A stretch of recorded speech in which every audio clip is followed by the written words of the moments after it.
2016-yilda do'stlar kottejlar juda ham ko'plab qurilgan, joyiga qarab hozirgi kunda juda ham ko'p olaman degan odamlar bor. Mabodo kottejda olgan bo'lsangiz boshqa yerdan ozgina achishadi. Sababi bu yerdagi holat idealniy. Siz olgandan ham menimcha yaxshiroq holatda. Men obzorini boshladim do'stlar, Andijonda Dalvarzinida oxirgi ko'chada ko'rib turganingizdek kottej bor. Qo'li katta. Eng yoqqan tomonlardan biri hammom hojatxonani ikkita qilib qo'ygan ekan. Hojatxona olib kelsangiz, mabodo bolajonlar kirib ketib qolsa ham diqqat olmasdan kelib tahoratini oladi. Mehmonxonasi zo'r. Undan tashqari mabodo oldi ayvonni akfa bilan o'ratib oladigan bo'lsangiz, 5 xona bo'lib ketadi.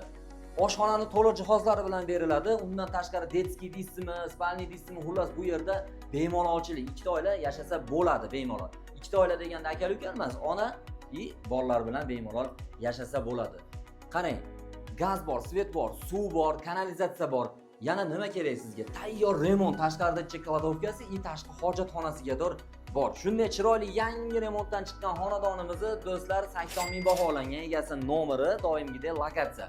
Hozir do'stlar aloqaga chiqib, ovoling Ispaniyaning xullas kirib yashashga do'stlar tayyor holatda ekan.